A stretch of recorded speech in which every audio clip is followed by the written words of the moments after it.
You know a woman who would not fear for a second going on Chris Matthews' show.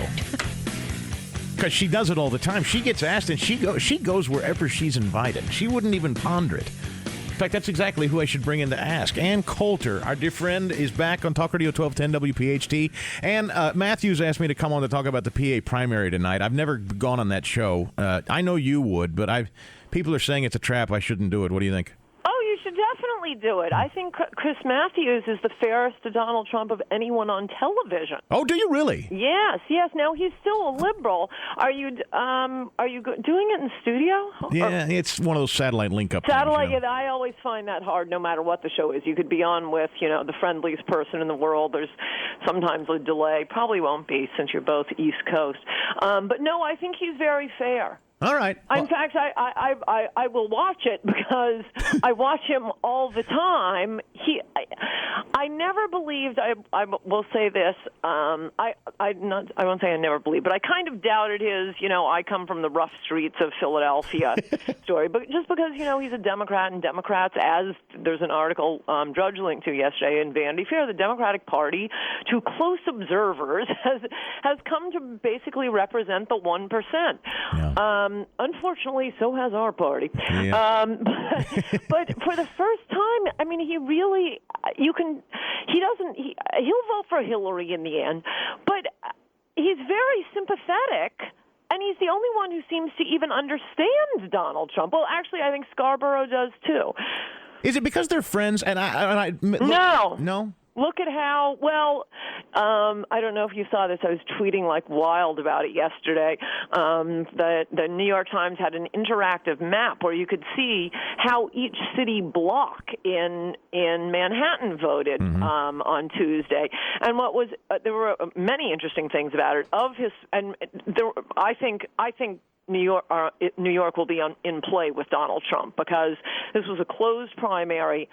I personally knew a dozen people who were registered either as Democrats or independents in New York dying to vote for Trump, but they didn't realize they had to change their registration months ago. They were so upset about it because in New York State, I don't know if Pennsylvania wouldn't be like this. You're a purple state. Elections matter. Elections do not matter in New York. The only election that matters is the Democratic primary because it's such a Democratic state, certainly in the New York City area, and there are a lot of people here. So we're talking about a lot of people who might well be as Republican as I am, but register Democrat for strategic reasons. They weren't able to vote. Anyway, city block by city block in New York, of Hispanics registered Republicans, they went more than 90% for Trump. Wow.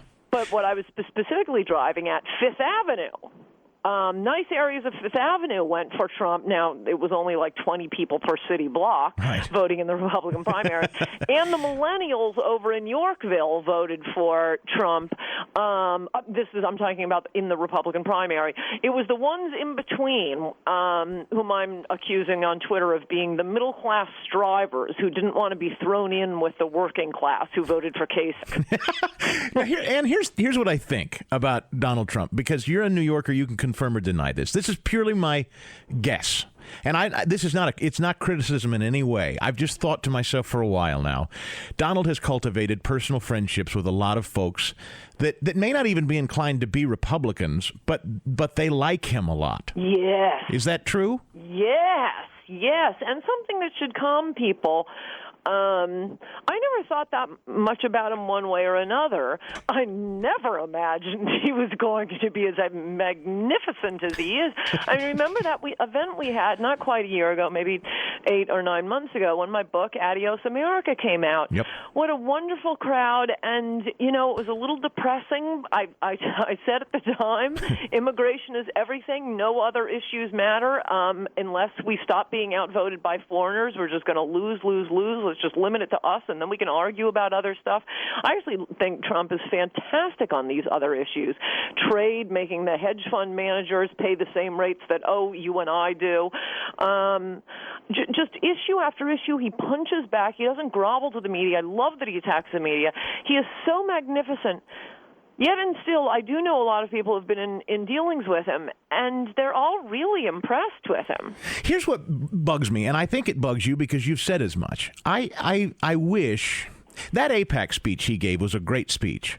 And I know it's not about speechifying because we have a president that does that well now. Right. But don't you wish sometimes he would just write it out? I think I love when he attacks the media. I will say that. Sure. There are a few things.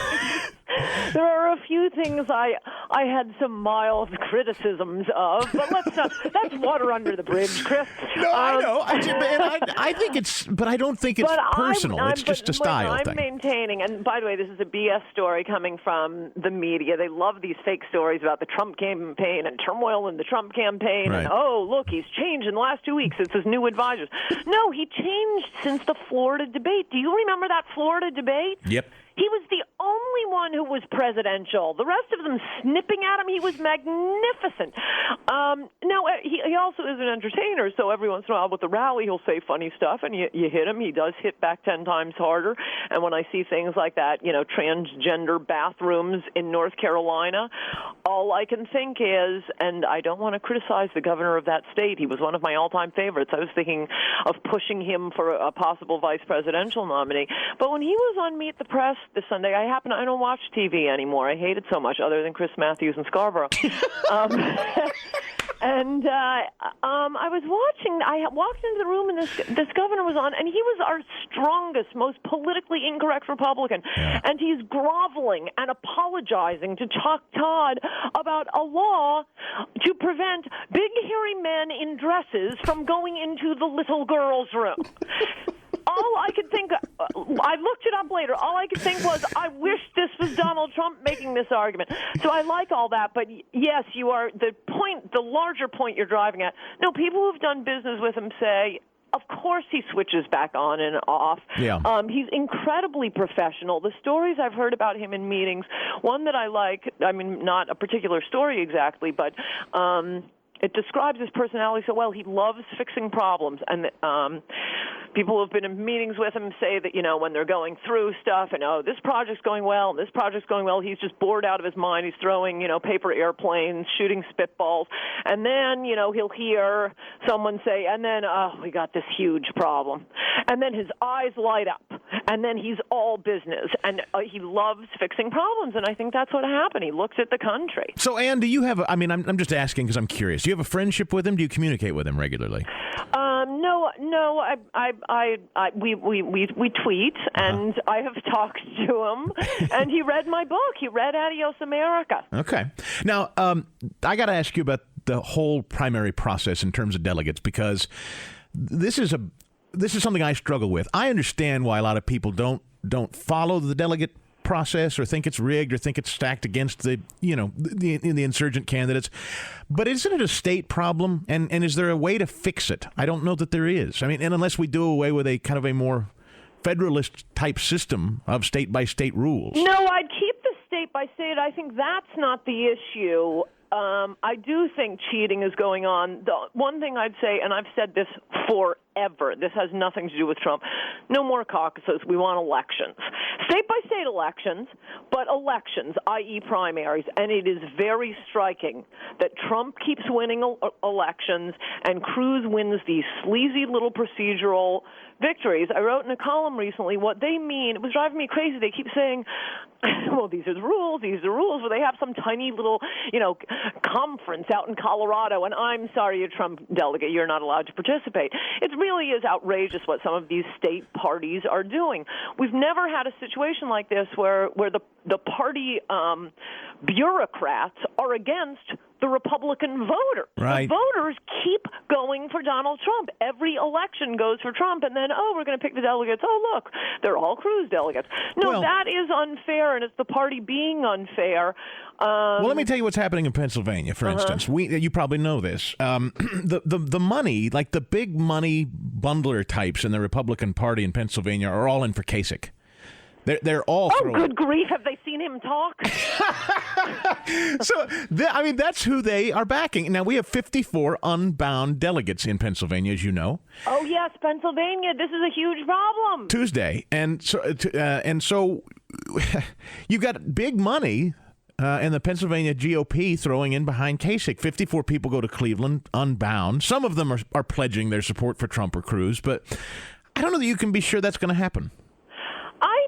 think, look, what has happened, and I wrote about this in a column. There is no rule that says, oh, sure, the state party can completely blow off the way the people vote. They can vote for whomever they want. But what the rules say, these majestic rules we keep hearing about, all they're talking about is the rule says the state party runs it. That's it. That's the rule. Yeah. It's exactly parallel to the Supreme Court getting the last word on what, the states or Congress and the president have done. They get the last word. That doesn't make them more powerful. They're not more equal. Well, it took, 170 years for liberal justices to figure out how to cheat that system and start hallucinating things in the Constitution. You may read the Constitution. There is nothing about abortion in it. They have no right to be determining national policy on abortion. But the Supreme Court realized, they can't stop us. Yeah. Let's just start making stuff up. So, yes, it is true by the rules, the majestic rules, that the state party can say, we're blowing off the election. We're going to pick all delegates for Kim Kardashian. Right, but that's what we're going to do. Our beef, then, though, is with the state parties, it seems to me. But I mean, it is cheating. It is rigged. And I can understand that people who have been active Republicans who've spent a lot of money, they like to go to conventions. It'll be fun. Right. The answer is don't be swine cheaters. And if your state votes, as Pennsylvania is going to, if your state votes for Trump, you have to vote for Trump. And don't just say, I'm only bound the first rule and then I can vote for whomever I want.